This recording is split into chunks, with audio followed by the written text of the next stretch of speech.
이런 승리가 여러분에게 있게 되기를 바랍니다.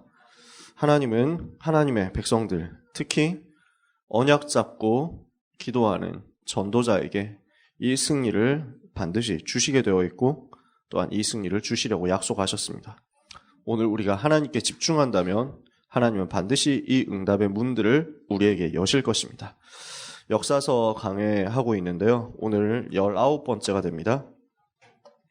히스기야 왕에 대해서 두 번째 이야기를 하게 되는데요. 오늘 제목이 영적 세계를 체험하는 집중입니다.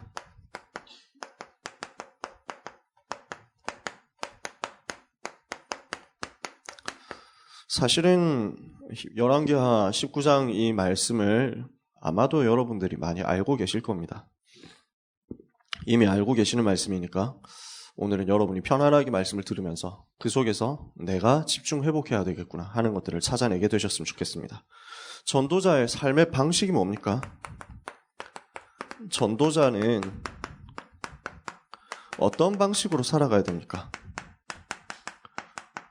우리가 지난주 말씀 이렇게 해가지고 강단 메시지로 붙잡은 부분이죠. 전도자는 무엇으로 사느냐? 신명기 8장에서 하나님이 모세를 통해 가지고 이스라엘에게 전달하신 부분이 이것이죠. 사람이 빵으로 사는 것이 아니라 하나님의 말씀으로 사는 것이다.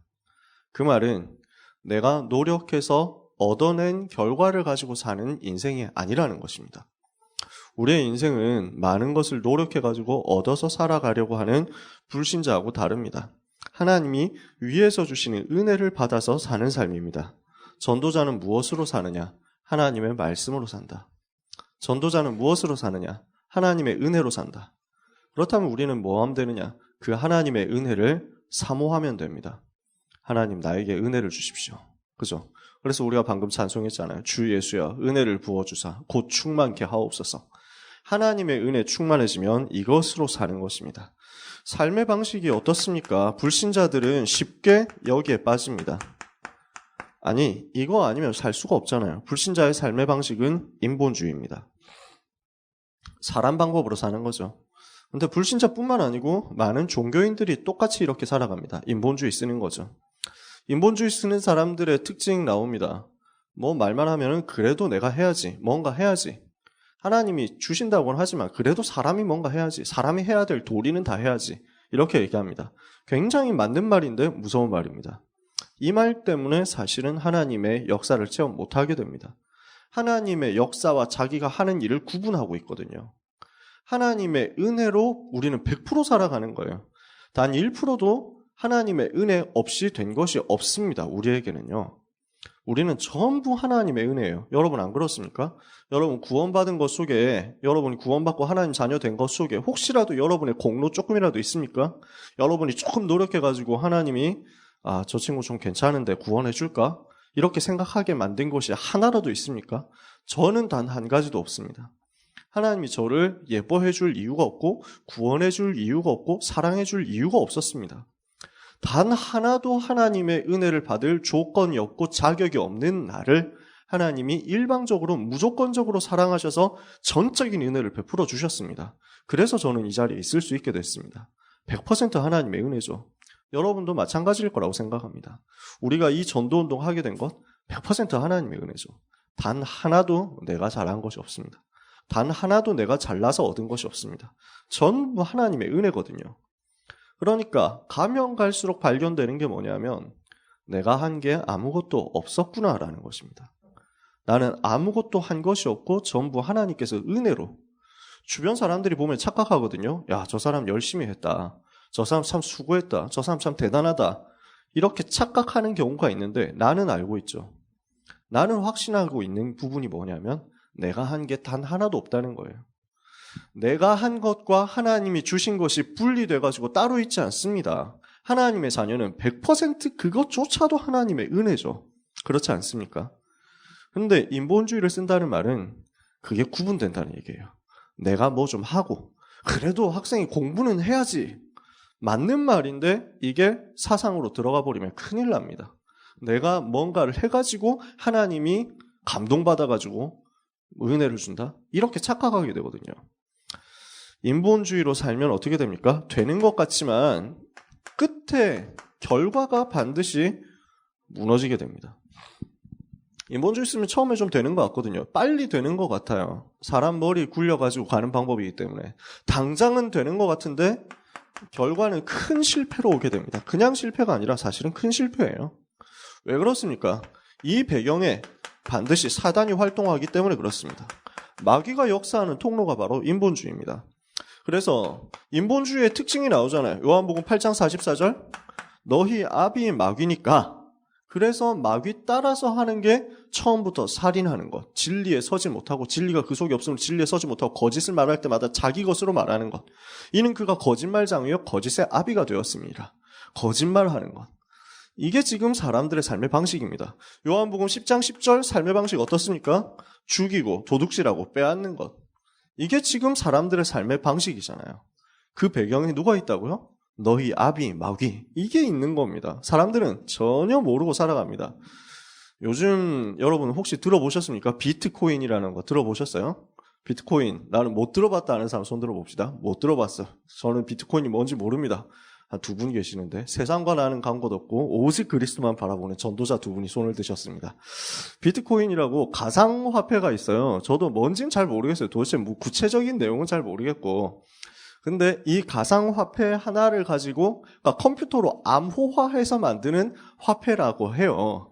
이걸 가지고 이제 거래를 한다. 이렇게 되는 거예요. 뭐 달러화가 있고 엔화가 있는 것처럼 비트코인이라는 화폐가 새로 생겼다는 거예요. 여기에 사람들이 모여가지고 이 비트코인에 화폐 가치를 부여하기 시작했어요. 그 내용은 저도 잘 모르겠습니다. 복잡해가지고. 그런데 문제가 되는 게 뭐냐면 이 1비트코인의 가격이 점점 뛰기 시작한 거예요. 지금 어마어마하게 뛰기 시작했어요. 비트코인 하나가 처음에 뭐 얼마였다 이렇게 시작했겠죠. 그게 한 몇 년 전에는 한 3년 전에는 한 뭐 비트코인 하나에 뭐 한 뭐 30만 원 뭐 이 정도였대요. 1비트코인이 30만 원.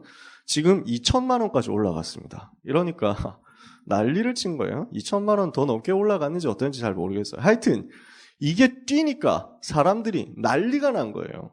그래서 야 이거 지금 들어가야 되겠다. 여러분 제가 들어가지 마라 이렇게 말씀드릴 수는 없습니다. 제 말은 기준이 되지 않기 때문에 저는 절대 안 들어갑니다. 그럴 돈이 없어요 일단.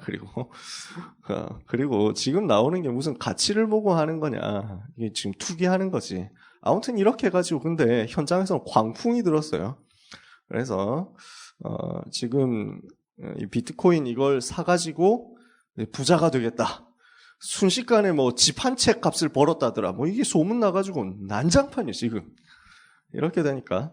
그래서 하는 사이에 그 한국이 전 세계 비트코인 거래 1위 국가가 됐는데 이렇게 해가지고 1,700만 원까지 올라갔단 말이에요. 300만 원짜리가 1,700만 원까지 올라간 거예요. 늦었다. 아니야 지금이 시작이야. 이러면서 이제 뛰어든 거예요 다들. 그래서 대학생이 뛰어들고 그 다음에 할머니가 뛰어들고, 왜 주식시장의 전형적인 모습이잖아요. 애 엄마가 아기를 업고 주식시장에 나타나는 순간은 이제 순간부터 떨어진다. 이런 얘기가 있잖아요.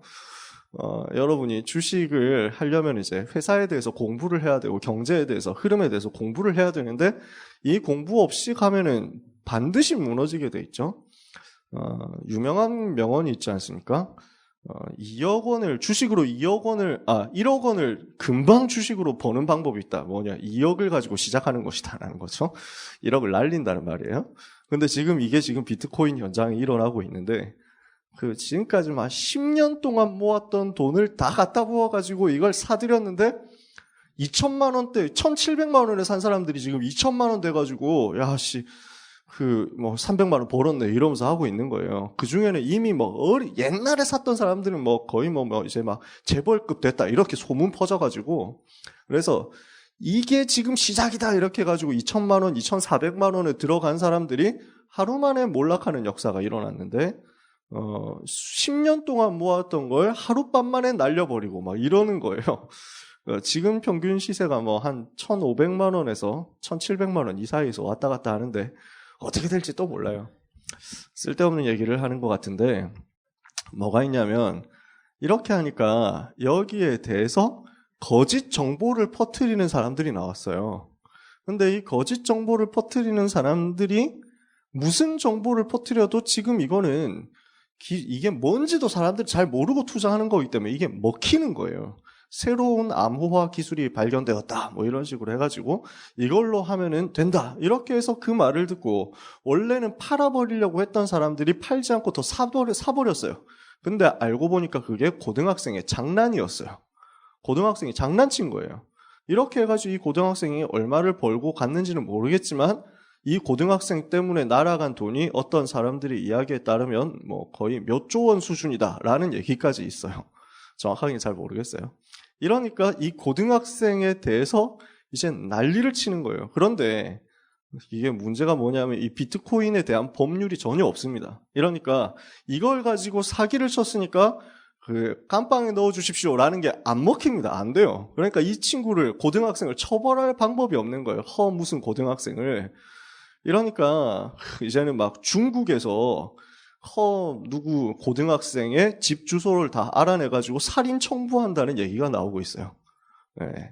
돈 잃어버렸다고 사람 죽이겠다고 이러는 거죠. 그러는 가운데 또 일어나는 게 뭐냐면은 허모라는 친구가 나와가지고 사람들이 이제 놀리는 거예요. 참 막 멍청한 놈들 그런 고등학생 말을 듣고 지금까지 샀냐? 뭐 이러면서 막 나는 그냥 장난친 건데 니네가 뭘 해도 상관없어. 라고 하면서 막 이렇게 막 사람들을 놀린 거지. 알고 보니까 근데 그게 가짜였어요. 그 계정이 가짜였단 말이에요. 이렇게 해가지고 또 다른 이제 계정이 나왔어요. 허모라는 친구가 아까 올라왔었던 그 글은 전부 가짜이며 저를 사칭한 것입니다. 저는 이렇게 큰 일이 벌어질 줄 몰랐고 진심으로 죄송하게 생각합니다. 뭐 이러면서 사과하는 게 나왔는데 그것도 가짜였어요.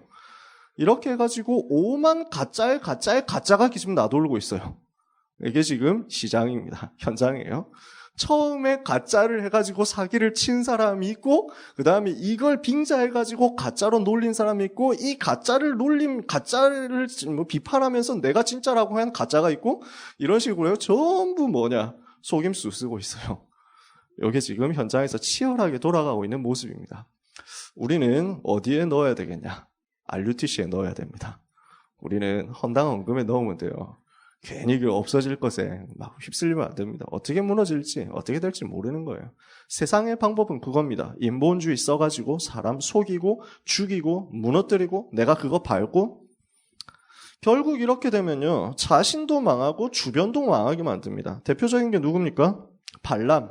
구약 성경에 나온 발람 선지자. 이 사람 인본주의 써가지고 이스라엘 망하게 하려고 했는데 굉장히 어려움 당했죠. 자기도 망하고 이스라엘도 어렵게 하고 그 다음에 모압 나라도 망하게 하고 그러면서 대표적인 신약시대 인본주의 썼던 사람이 있는데 아나니아 삽비라죠. 헌금 가지고 인본주의 쓴 거 아니에요. 아니 처음부터 그냥 절반 했다 하면 되지. 지금 여러분 중에 전 재산 절반 하나님께 헌당헌금으로 드렸다 이러면 굉장히 믿음의 사람 될 거 아니에요. 그죠? 아나니아 삽비라는 그 어마어마한 헌금을 해놓고 인본주의 때문에 거짓말을 했다가 헌금 다 해놓고 망했다니까요.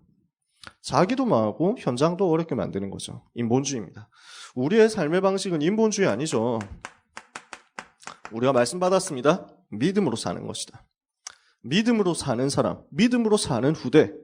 그래서 이번 주의 말씀에도 오직 믿음, 오직 전도자의 삶.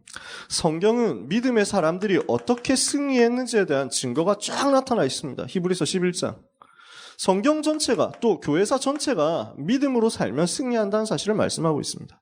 그러면 이 믿음이 뭡니까? 믿음은 적극적 사고방식이다라고 사람들이 착각합니다. 믿습니다 하는 건 줄로 착각합니다. 나는 할 수 있다라고 그게 믿음인 줄로 착각하고 있습니다. 허황된 얘기죠. 적극적 사고방식, 긍정적 사고방식은 믿음이 아닙니다. 그죠? 이 믿음은 뭡니까? 히브리서 11장 믿음의 사람들이 가지고 있었던 믿음이 무엇이었습니까? 영적 세계를 아는 사실적 믿음이었어요. 우리가 가져야 되는 믿음이 이겁니다. 우리는 무슨 믿음으로 가지고 사는 것이냐? 영적 세계를 알고 그 영적 세계에서 하나님이 역사하실 수밖에 없는 당연한 것, 필연적인 것, 절대적인 것을 아는 믿음이었습니다. 대표적인 인물 누굽니까? 다윗이에요. 골리앗 앞에 나갔잖아요. 왜냐? 저 골리앗을 내가 쓰러뜨릴 수 있다! 힘내자! 이렇게 해서 간 게 아니에요. 지금 살아계신 하나님을 40일째 모욕하고 있는 저 골리앗. 여호와 하나님이 살아계신데 그 살아계심을 아무도 증거하지 않는다면 나라도 가서 증거해야 되겠다. 여호와가 하나님이라는 사실을 증명해야 되기 때문에 이 현장에서는 역사가 일어날 수밖에 없다. 그게 다윗의 믿음이었어요. 분명한 사실에 근거한 근거 있는 믿음이었단 말입니다. 이유 있는 믿음이었던 거죠. 우리가 붙잡아야 될 믿음이고 우리가 붙잡아야 될 삶의 방식입니다. 전도자 여러분, 믿음으로 승리하는 축복이 있으시기를 예수님의 이름으로 축원합니다. 우리의 삶의 방법, 믿음으로. 그래서 오직 믿음 붙잡는 오늘 하루 돼야 되겠습니다. 이 밤이 돼야 되겠습니다. 히스기야가 이 믿음을 오늘 현장에서 체험한 거예요. 사실적인 상황 속에서, 사실적인 위기 속에서요. 그죠? 히스기야에게 굉장한 위기가 왔습니다. 지난번에 우리가 이제 역사서 이야기하면서 히스기야가 어떻게 종교 개혁했는지 이야기했었습니다. 그죠? 특히 유월절 회복했잖아요. 이렇게 해가지고 복음으로 하나 되도록 만들었죠. 진짜 오직 복음이라는 이 부분을 가지고 온 나라가 예배 회복하고 그 복음 회복하도록 만들었죠. 전도 회복하도록 만들었죠. 이렇게 응답을 받고 있었던 히스기야한테 위기가 왔단 말이에요. 일단 히스기야가 왕이 되면서 했던 게 있습니다. 아수르에게 원래 조공 바치고 있었어요. 근데 그 조공을 중단했습니다. 아수르, 강대국이죠. 이 아수르 나라를 배반한 겁니다. 왜냐하면 이 강대국이 부끄러운 짓을 하고 있는데 자기가 부끄러운 짓을 하는 줄도 몰라요. 힘세다고 해가지고 약한 나라 괴롭혀가지고 다 무너뜨리고 우상 문화를 가지고 전 세계에 퍼뜨리고 있는데 이 강대국이 멸망할지만 하고 있는데 거기에 나는 끌려가지 않겠다. 아수르의 흐름에 따라가지 않겠다. 이렇게 해서 아수르에 조공바치던 것을 중단하고 아수르 왕의 길에서 벗어났습니다. 이렇게 하면서 블레셋을 공격해가지고 블레셋을 무너뜨리고 영토를 넓히고 세력을 키웠습니다. 이렇게 해가지고 조금 괜찮았어요. 히스기야가 왕 되고 나서 이렇게 되죠. 그리고 나서 히스기야 왕 4년째 되는 해에 이스라엘이 멸망합니다. 북이스라엘이요. 누구한테 멸망합니까? 아수르한테 멸망하죠. 이런 일이 벌어졌어요. 아수르가 이제 턱밑같이 쫓아온 거예요. 사실상. 이렇게 해서 아수르는 이제 북쪽에서 치고 내려옵니다. 북이스라엘을 먼저 무너뜨렸어요. 그리고 이제 남유다 왕국과 아수르 사이에서 이제 완충 역할을 할 수 있었던 나라가 없어졌습니다. 직접 국경을 맞대게 됐습니다. 굉장한 어려움을 당한 거죠. 이렇게 하고 나서 10년이 지났습니다. 히스기야 왕 14년째 되는 해에 아수르 왕 산헤립이 내려와서 유다를 초토화시켰습니다. 완전 위기를 만난 거죠. 이 위기 앞에서 그래서 산헤립이라는 임금이 바뀌었어요. 아수리 임금이 바뀌어가지고 10년 지났으니까 산헤립 임금이 군대를 18만 5천 명 군대를 끌고 와가지고 온 유다 나라를 초토화시켰습니다. 다 무너뜨려 버렸어요. 예루살렘 본성 수도 성읍 하나만 남았어요. 이렇게 한 상태에서 예루살렘을 완전 포위한 채 경고하는 겁니다. 너는 이제 끝났다라고 하면서 비웃고 조롱하고 모욕하는 상황이 벌어졌습니다. 이 상황 앞에서 히스기야가 어떤 방법을 선택하느냐. 금과 은을 줘가지고 해결해 보려고 합니다. 돈을 바쳐가지고 해결해 보려고 했어요. 근데 안 되는 거예요. 돈만 먹고 딱 이제 거절하는 겁니다. 돈을 바쳤는데 어느 정도 바쳤냐. 처음에 요구한단 말이에요. 18장 13절에 보면 히스기야 왕 14년에 아수르 왕 산헤립이 올라와서 유다 견고한 성읍을 다 쳐서 점령했습니다. 히스기야가 라기스로 사람을 보내서 아수르 왕에게 제가 잘못했습니다. 돌아가십시오. 왕이 내게 지우시는 것은 내가 당하겠습니다. 조공 다 물어드리겠습니다. 배상 다 하겠습니다. 굴욕적으로 나갑니다. 아수르 왕이 그러면은 은 300달란트, 금 30달란트 내놔라 이렇게 얘기합니다. 이거 엄청난 금액이거든요. 엄청난 돈이에요. 아무리 나라 안에 있는 돈을 다 모아도 안 되니까 어디까지 모았느냐 하면은 히스기야가 이 여호와의 성전과 왕궁 곳간에 있는 은을 다 줬단 말이에요. 그리고 여호와의 성전 문의 금과 자기가 기둥에 입힌 금까지도 벗겨가지고 다 아수르 왕한테 준 겁니다. 되게 굴욕적인 일이죠. 성전에 있는 것까지 다 갖다 바쳤다니까요. 그러면은 물러가 주느냐? 돈으로 산 평화가 유지되겠습니까? 돈으로 사는 평화가 가능하겠습니까? 북한에서 이번에 이제 그 북한한테 대화를 재개하자 이렇게 했더니 북한에서 80조 원 내놓으면 생각해 보겠다 이랬다고 하더라고요. 80조 원이 한 사람당 갓난아기까지 포함해가지고 다 한 사람당 한 140만 원씩 내면 80조 원 된다고 하는데 그거를 우리가 그렇게 해가지고 평화를 구걸해야 됩니까? 그런 평화는 유지 안 됩니다.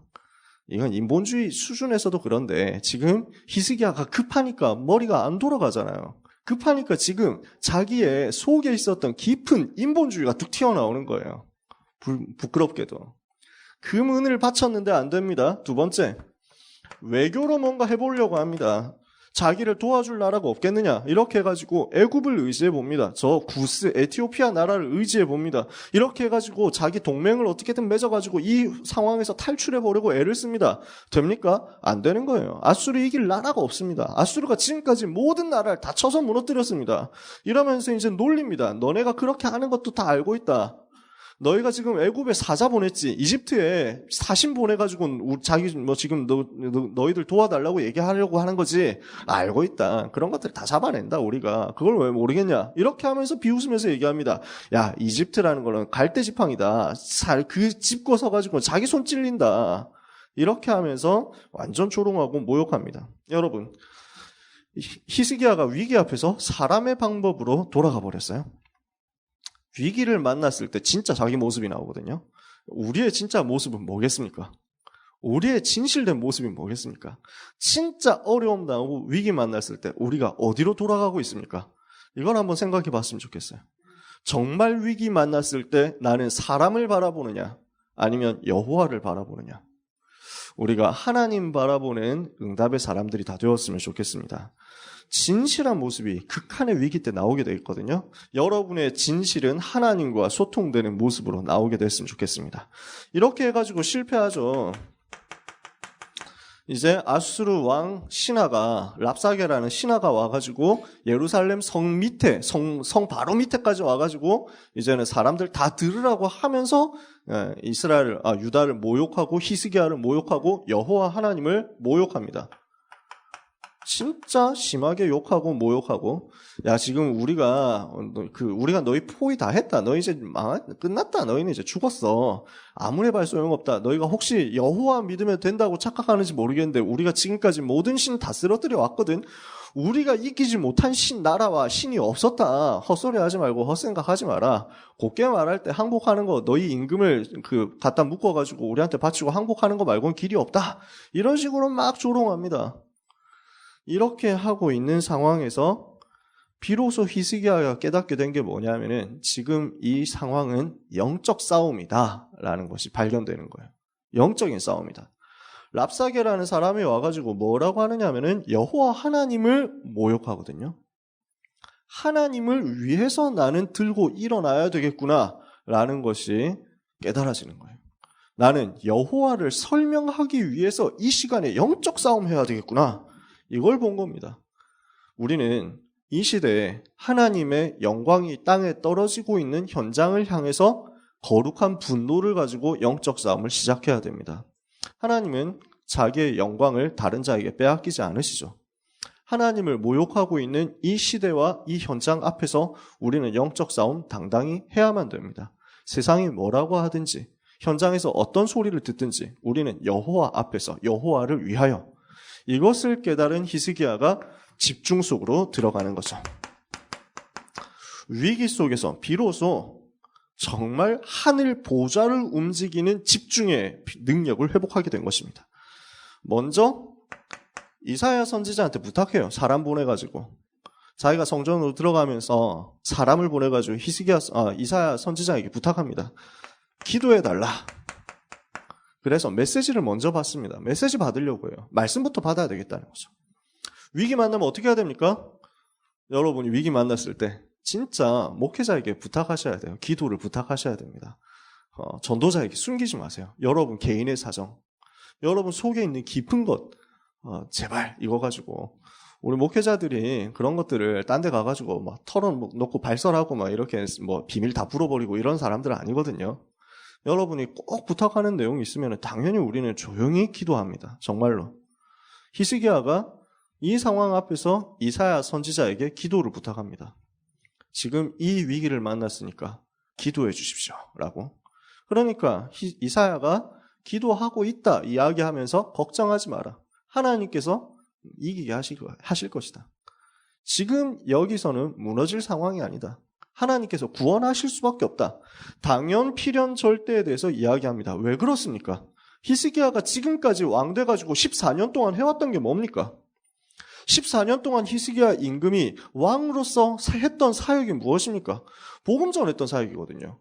사라져버렸었던 복음 회복하고 예배 회복하고 성전 수리하고 유월절 회복시키고 이렇게 하면서 이 유월절을 북이스라엘 백성들까지 불러와가지고 같이 지키게 하고 그러면서 외국인 나그네들까지도 불러와가지고 이 유월절 지키도록. 무슨 말입니까?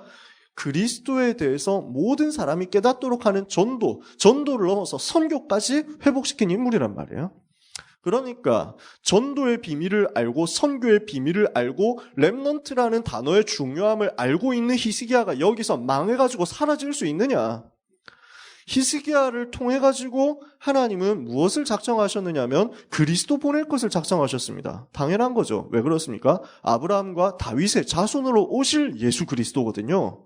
그러니까 히스기야는 오실 메시아의 조상입니다. 여기서 죽으면 됩니까? 여기서 망해가지고 사라지면 됩니까? 그 가문이 통째로 날아가면 됩니까? 될 수가 없는 거예요. 당연한 것이고 필연적인 것이고 절대적인 것입니다. 아무도 막을 수 없어요. 그렇게 될 수밖에 없는 당연한 것이요. 사람이 어떻게 건드릴 수 없는 필연적인 것이요. 하나님이 하시기 때문에 아무도 막을 수 없는 절대적인 것입니다. 이것을 메시지로 붙잡습니다. 이렇게 하고 있는 가운데 사네립 임금이 이번에는 편지를 직접 써가지고 보냅니다. 똑같이 내용은 넌 이제 끝났다. 넌 이제 망했다. 너희 나라는 이제 망했다. 여호와를 의지한다고 하면서 헛소리하지 마라 라고 하는 모욕하고 조롱하는 내용의 편지였어요. 이 편지를 들고 성전으로 들어갑니다. 그리고 성전에서 이 편지를 펴놓고 하나님 앞에 기도하기 시작합니다. 뭐합니까? 히스기야가 이 위기 상황 속에서 위기를 하나님 앞에 내려놓고 이 위기와 이 문제를 하나님 앞에 사실적으로 고백하면서 집중을 시작한 것입니다. 혹시 위기 만난 분이 있다면 이 기도의 집중 속으로 꼭 들어가셔서 응답 받으시기 바랍니다.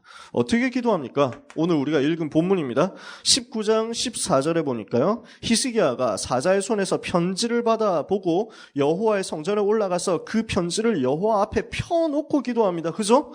하나님 앞에 보고합니다. 하나님 앞에 이르는 겁니다. 여러분 억울한 일 당한 게 있습니까? 진짜 힘든 부분이 있습니까? 하나님 앞에 펴놓고 고발하십시오.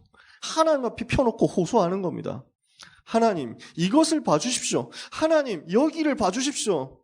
하나님께서 하실 수 있지 않습니까? 우리는 이것을 가지고 펴놓고 시작하는 겁니다. 15절에 그 앞에서 히스기야가 기도하여 이르되 그룹들 위에 계신 이스라엘의 하나님 여호와여 그랬습니다. 그룹, 무슨 말입니까? 천사입니다. 천사들을, 천사의 한 종류가 그룹, 체루빔 이렇게 얘기하는데요. 그룹, 뭡니까? 이거는 영적 사실을 알고 기도했다는 얘기예요. 히스기야가 지금 영적 사실을 알고 천사의 찬송을 받으시는 여호와여, 그 그룹들 위에 계신 여호와여, 알고 있는 거죠. 영적인 사실을 알고. 제일 잘 알았던 인물이 구약시대에 누구였습니까? 다윗. 뭐라고 고백합니까? 시편 103편에 능력이 있어 여호와를 찬송하며 여호와의 말씀을 성취하는 곳에 심부름하는 너희 천군이여 너희 천사여 여호와를 송축해라. 천군 천사의 활동을 아는 전도자 다윗이었습니다. 또 무엇을 알고 있었습니까? 사무엘상 16장 23절. 다윗이 찬양하는데 악신이 사울 임금에게 들렸던 악신이 떠나가 버렸잖아요. 귀신을 쫓아내는 복음 선포하는 찬양의 능력을 알고 있는 전도자 다윗. 그죠? 영적인 사실을 알고 있었어요. 지금 그 영적 사실을 가지고 하나님 앞에 나가는 겁니다. 영적 세계를 알고 하나님 앞에 기도하는 겁니다. 두 번째, 그룹들 위에 계신 여호와여 주는 천하 만국의 홀로 하나님이시라. 주께서 천지를 만드셨나이다. 여호와는 어떤 하나님입니까? 천하 만국의 홀로 하나이신 하나님, 유일하신 하나님. 문제 앞에서 우리는 이것을 선언하는 것입니다. 이것을 선포하는 것입니다. 여호와의 절대 주권이에요. 여호와께서 작정하시면 아무도 막을 수가 없습니다. 여호와께서 여시면 아무도 닫을 수 없고 여호와께서 닫으시면 아무도 열 수 없습니다. 전능하신 하나님, 유일하신 하나님, 창조주 하나님, 그 하나님이 나와 함께, 이것을 가지고 누리는 겁니다. 세 번째, 그러면서 어떻게 기도합니까? 주께서 천지를 만드셨나이다. 여호와여 귀를 기울여 들으소서. 여호와여 눈을 떠서 보시옵소서. 사네립이 살아계신 하나님을 비방하러 보낸 말을 들으시옵소서. 문제를 놓고 그대로 있는 그대로 고백합니다. 가장 진실하게. 우리가 어려움 당했단 말이에요. 예를 들어서 그러면은 이 상황에서는 여러 가지 복잡한 말을 하면 할 필요가 없습니다. 막 꾸며내고 이렇게 할 필요가 없습니다. 그 상황 그대로 가지고 기도하는 거예요. 하나님 이것을 봐주십시오. 하나님 귀를 열어서 들어주십시오. 지금 사내립이 여호와를 모욕하면서 비방하면서 이 편지를 보낸 것을 하나님이 봐주십시오. 하나님 앞에 가장 진실하게 호소하는 것입니다. 이게 집중입니다. 여러분 하나님 앞에서 진실해지는 집중의 시간을 여러분 꼭 가지시기 바랍니다. 이 집중의 시간을 내년 한 해는 계속 가지셨으면 좋겠어요. 그래서 겨울에 훈련받는 스케줄 있잖아요. 이 속으로 들어가서 여호와 앞에 위기를 놓고 집중하는 겁니다. 하나님께서 하시면 하실 수 있지 않습니까? 내 힘으로는 도저히 할 수 없습니다. 하나님께서 봐주셔야 됩니다. 하나님이 역사해 주시기를 원합니다. 요 기도를 가지고 하나님 앞에 무엇을 고백합니까? 17절에 여호와여 아수르 여러 왕들이 과연 여러 민족과 그들의 땅을 황폐하게 했습니다. 또 그들의 신들을 불에 던졌습니다. 왜냐? 이는 그들이 신이 아니고 사람의 손으로 만든 것 곧 나무와 돌뿐임으로 멸했던 것입니다. 알고 있는 거죠. 뭡니까? 우상이라는 거죠.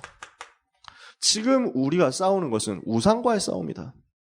아수르 왕이 과연 여러 신들을 멸했지만 그것은 우상이었으니까. 자기도 우상국가고 다른 나라도 우상국가니까. 이렇게 해가지고 아무 힘이 없는 우상들을 무너뜨렸을 뿐인데 이 우상을 섬기는 아수르 임금이 우리한테 와가지고 여호와 하나님을 다른 귀신 잡신처럼 여기고 있습니다. 이것을 두고 보시겠습니까? 뭐 하는 겁니까? 영적 싸움이라는 사실을 알고 하나님 앞에 호소한 겁니다. 우상과의 싸움이라는 사실을 가지고 이 시대에 필요한 싸움이라는 것을 두고 하나님 앞에 호소한 겁니다. 우리가 위기를 만났다 했을 때 이 위기에서 내가 빠져나와야 될 이유가 뭡니까? 그걸 우리가 하나님 앞에 얘기할 수 있어야 됩니다. 우리가 위기를 만났고 문제를 만났는데 이 문제 위기를 우리가 빠져나와서 응답을 받아야 될 근거가 뭡니까? 이유가 뭡니까? 필요한 이유가 뭡니까? 히스기야는 이걸 가지고 설명한 거예요. 우상과 싸워야 됩니다. 이 시대 전 세계 여호와 하나님이 우상과 잡신이 아니라 참신이라는 사실을 설명해야 되겠습니다. 저 우상을 무너뜨려야 되지 않겠습니까? 바른 이유를 가지고 하나님 앞에 살려달라, 이렇게 복달라 이렇게 하는 게 아니라 우상과 싸우도록 해달라고. 그죠? 그리고 마지막으로 얘기합니다. 그러면서 19절에 우리 하나님 여호와여 원하건대 이제 우리를 그의 손에서 구원하옵소서. 그리하시면 천하 만국이 주 여호와가 홀로 하나님이신 줄 알리이다. 뭐합니까? 천하 만국입니다. 세계복음화예요. 모든 세계가 이 사건을 통해서 여호와의 구원을 보고 여호와가 참 하나님이라는 사실을 알게 해주옵소서. 요 기도입니다. 다윗이 골리앗 앞에서 요 말했잖아요. 뭐랍니까? 너는 지금 칼과 창과 단창으로 내게 나왔지만 나는 네가 모욕하는 만군의 여호와의 이름으로 너에게 간다.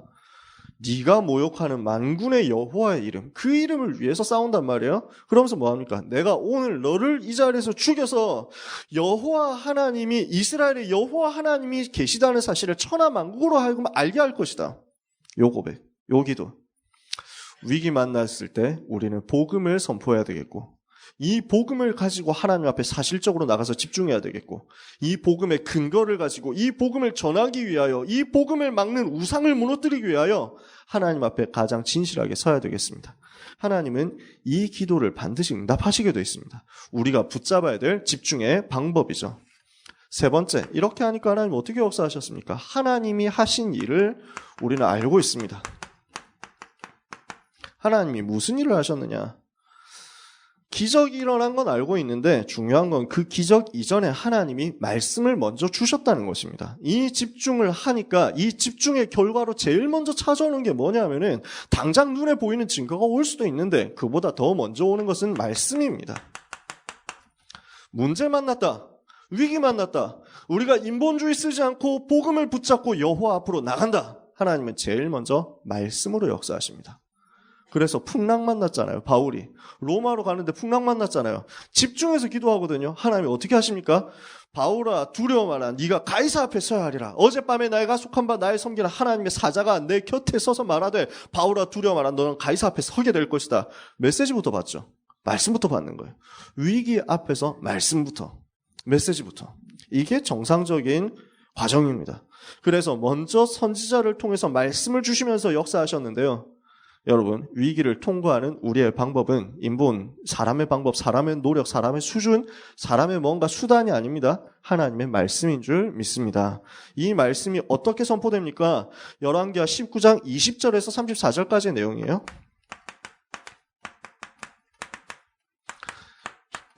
이사야 선지자가 히스기야에게 지금 메시지를 전달합니다. 19장 20절부터 보시면요. 아모스의 아들 이사야가 히스기야에게 보내 이르되 글을 보냅니다. 이스라엘의 하나님 여호와의 말씀이 네가 아수르 왕 사나립 때문에 내게 기도하는 것을 내가 들었다. 하나님은 정확하게 알고 계십니다. 하나님은 정확하게 듣고 계십니다. 하나님은 다 알고 계시고 다 보고 계시고 다 듣고 계십니다. 하나님이 모르시지 않습니다. 하나님이 지나치지 않습니다. 하나님은 실수하지 않습니다. 여러분이 당하는 모든 상황, 여러분이 당하는 모든 어려움, 모든 고난, 그 속에서 의롭게 그 의로움을 지키기 위해서 받는 고난 다 알고 계십니다. 의로움 가운데 호소하는 그 어려운 모든 부분들 하나님은 알고 계십니다. 보고 계십니다. 초대교회 전도자들이 당했던 핍박 모르시지 않았습니다. 다 알고 있었습니다. 히브리서 11장 사람들이 받고 있었던 고난 모르시지 않았습니다. 다 알고 있었습니다. 다 보고 계시고 다 듣고 계시고 다 알고 계시는 여호와께서 여러분도 알고 계십니다. 그 하나님께서 어떻게 말씀하십니까? 19장 21절 22절에 보니까 여호와께서 아수르 왕에 대하여 이같이 말씀하신다. 처녀딸 시온이 너를 멸시하며 너를 비웃었으며 예루살렘이 너를 향하여 머리를 흔들었느냐. 네가 누구를 감히 꾸짖었으며 비방하였느냐. 누구를 향하여 소리를 높였으며 눈을 높이 떴느냐. 이스라엘의 거룩한 자에게 그렇게 했다. 사네립이 지금 무엇을 했는지를 알고 있었습니다. 원수에 대해서 알고 계셨습니다. 그 원수가 하는 일에 대해서 알고 계셨습니다. 그 원수의 활동을 알고 계시고 보고 계십니다. 참고 계시는 게 아니에요. 모른 척하고 계시는 게 아니에요. 하나님의 정확한 시간표를 기다리고 계실 뿐이었습니다.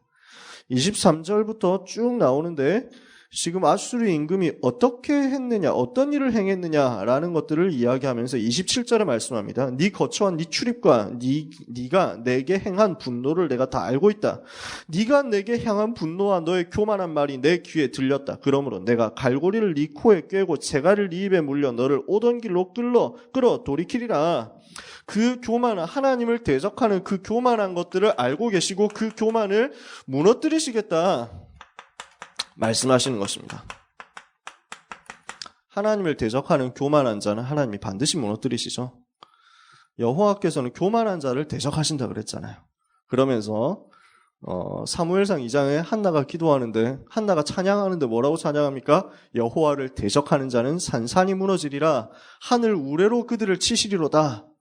여호와를 대적하는 자는 여호와께서 반드시 치실 것이기 때문에 우리는 그 의로운 심판을 믿고 하나님께 맡기면 됩니다. 그렇죠? 그래서 이번 주 강단 말씀 뭐 나왔어요? 원수 갚는 것은 내게 있으니 내게 맡기라. 내가 갚을 것이다.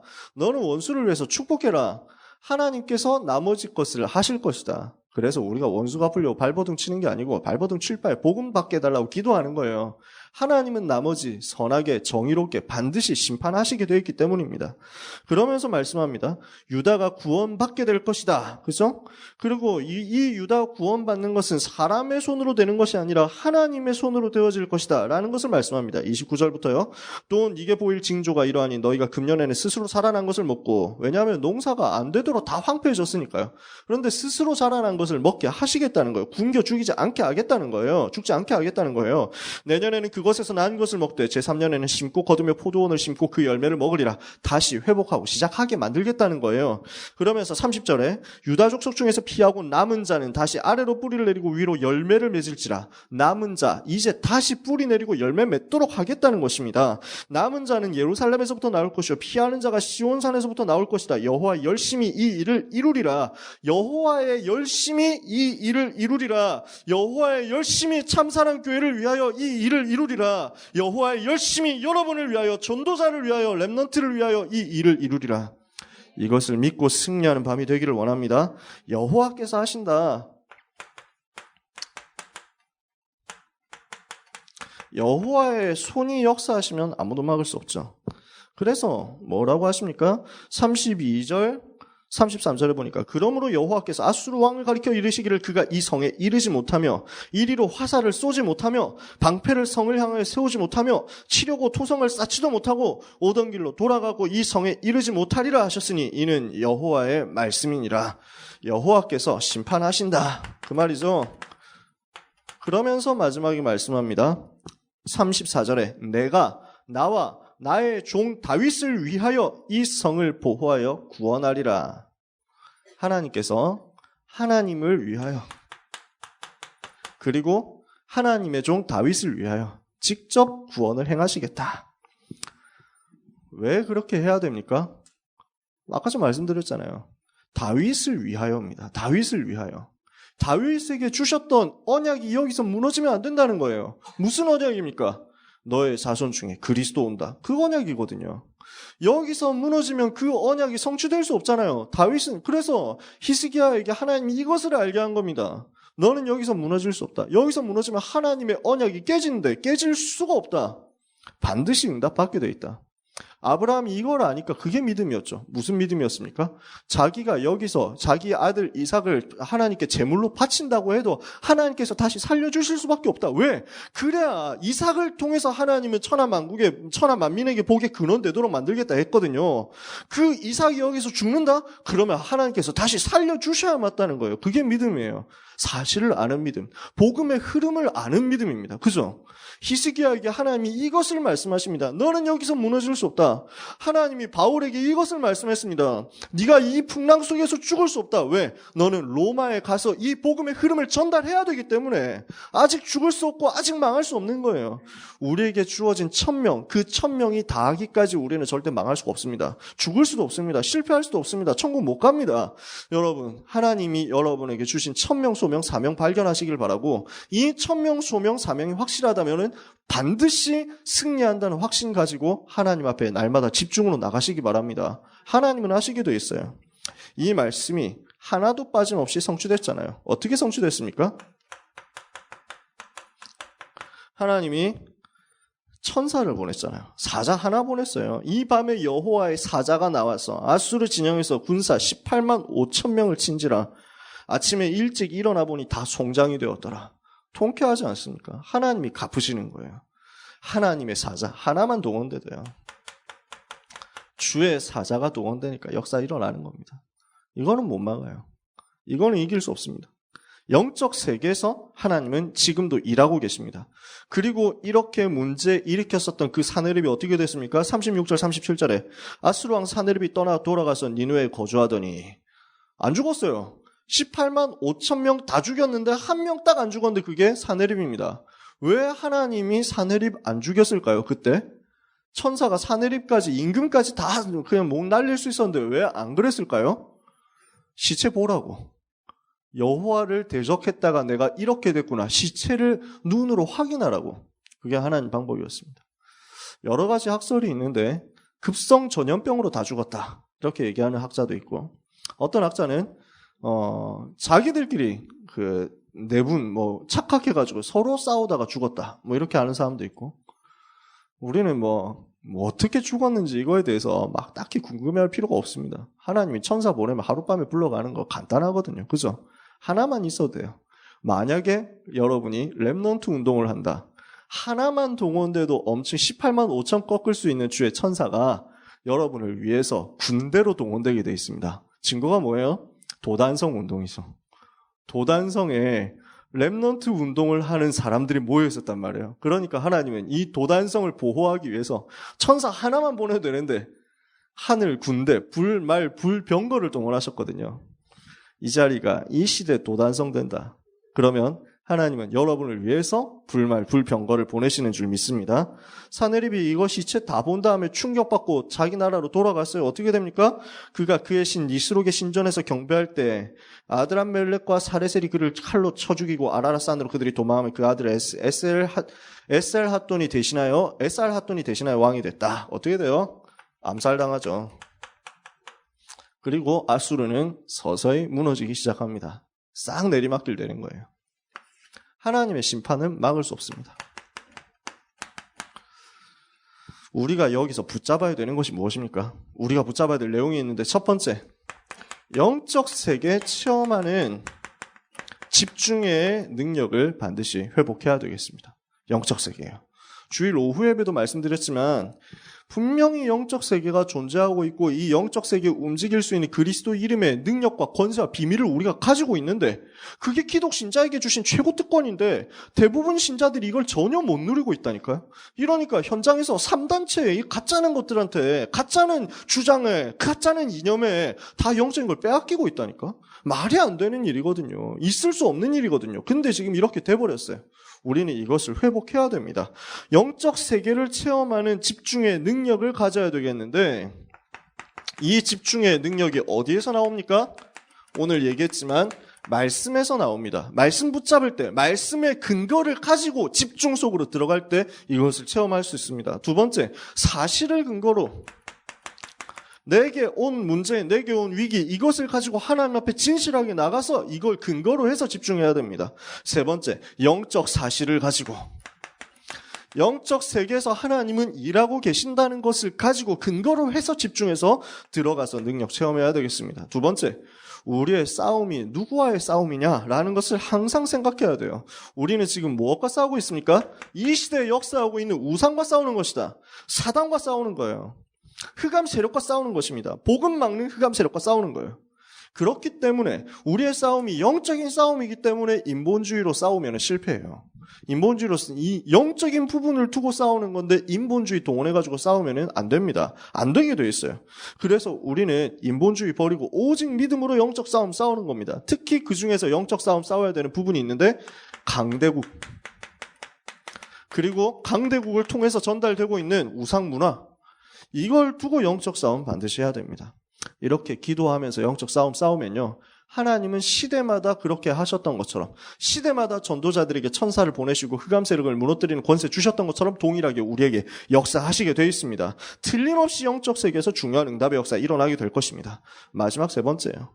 하나님의 제일 큰 계획과 제일 큰 관심은 남은 자에게 있습니다. 하나님이 히스기야에게 사실은 이거 보여주신 거예요. 뭘 보여주셨습니까? 남은 자가 나올 것이다. 남은 자가 나와서 다시 뿌리내리고 열매 맺게 될 것이다. 이스라엘의 남은 자가 예루살렘에서부터 나올 것이다. 피하는 자가 시온산에부터 나올 것이다. 이 남은 자를 위해서 내가 나와 내 종 다윗을 위하여 내가 직접 이 성을 구원하겠다. 남은 자를 위해서. 하나님의 최대 관심이 남은 자. 우리의 최대 관심이 남은 자. 후대. 이렇게 돼야 되겠죠. 이 시대 여러분이 남은 자로 현장에 서 있는 줄 믿으시기 바랍니다. 여러분 이 시대 남은 자예요. 나이 어린 친구들도 다 남은 자 랩넌트지만 여러분 나이 있으셔도 다 남은 자 랩넌트예요. 왜냐? 이 시대에 휩쓸려 가지 않는 남은 자라니까. 재앙 시대 속에 휩쓸려 가지 않는 남은 자라니까요. 온 세계가 이제 영적인 혼란 시대에 빠져가고 있습니다. 혼미한 시대로 들어가고 있습니다. 전혀 구분이 안 되는, 분별이 안 되는 시대로 가고 있습니다. 이미 그런 시대에 올 것을 다 알고 있었기 때문에 전혀 당황할 필요는 없는데 서울시 교육청에서는 이제 지침, 혐오 금지에 대한 지침을 각 학교로 다 뿌렸습니다. 뭐라고 돼 있냐? 에이즈 환자의 절대 다수는 남자 동성애자다라는 말을 하면 그것은 혐오 발언이 돼가지고 금지입니다. 징계받습니다. 사실이잖아요. 근데 그 사실이라고, 그걸 의학적 사실이고 과학적 사실이고 언론에서 보도된 사실이라고 해도 그거는 듣는 동성애자한테 불편할 수 있기 때문에 말하지 마라. 그걸 교육청에서 얘기하고 있습니다. 교육청에서. 초등학생들한테 그거 말하지 말라는 거예요. 동성애 위험한 거다라는 말 절대 하지 못하도록 만들어 놨습니다. 서울시에서는 인권위원회에서 뭐라고 이제 결정했냐면은 미국에서 오바마 대통령 때 만들었던 그거 있잖아요. 성중립 화장실. 이거 서울시에 설치하기로 명령 내렸습니다. 무슨 말이에요? 나는 남자도 아니고 여자도 아니고 나는 이제 중성이다 이런 사람도 있겠죠. 또 나는 동성애자다 이런 수도 있죠. 그러니까 LGBT라고 하잖아요. 레즈비언, 게이, 바이섹슈얼, 그 다음에 트랜스젠더. 이런 사람들이 갈 수 있는 화장실, 성중립 화장실 만들어라. 이게 미국에서 미국에서 한참 싸웠던 일인데 우리나라에 이미 쓱 들어왔습니다.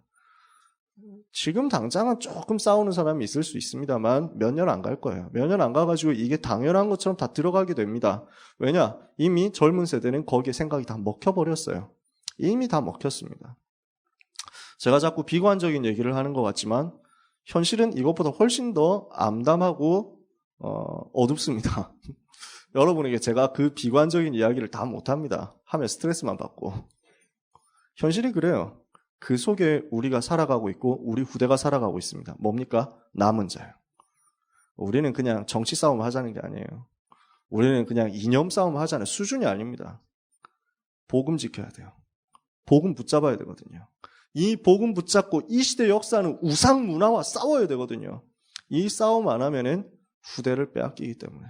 후대를 빼앗기면 세계복음화의 미래가 또다시 우리한테서 다른 데로 넘어가게 될 것이기 때문에. 하나님은 세계복음화 하실 겁니다. 당연히 하시죠. 그 촛대가 다른 데로 옮겨져 버리면 곤란하잖아요. 우리가 그 사명 감당해야 되지 않겠습니까? 주님 오실 때까지 이 복음의 흐름을 놓치지 않도록 이 시대의 역사하는 우상과 우상 문화와 싸우도록 남은 자 세우는 그 현장 속에 여러분의 평생이 있게 되기를 예수님의 이름으로 축복합니다. 기도하겠습니다. 하나님 아버지, 감사합니다. 우리를 남은 자로 부르시고 이 시대 피하는 자로 부르시고 여호와께서 여호와의 열심으로 우리 남은 자를 살리시고 구원하시고 보호하시고 물이 내리게 하시고 열매 맺게 하심을 감사합니다. 원수는 하나님의 자녀, 이 시대의 남은 자를 절대 해치지 못하도록 하나님께서 능하신 손으로 주의 사자를 파송하시면서 역사하실 줄 믿사오니 주여 오늘도 담대함과 확신 가지고 우상 문화와 싸우게 하여 주시옵소서. 사단 운동과 싸우게 하여 주옵소서. 제약 문화와 싸우게 하여 주시옵소서. 이 시대와 후대를 건지는 믿음의 싸움이 우리 가운데서 최고로 누려지는 한 주간이 되게 하여 주옵소서. 단 한순간도 인본주의 속지 않게 하시며 단 한순간도 사단에게 우리의 생각을 빼앗기지 않게 하옵시고 오직 믿음으로 사는 전도자들 다 되도록 축복해 주옵소서. 예수 그리스도의 이름으로 기도합니다. 아멘.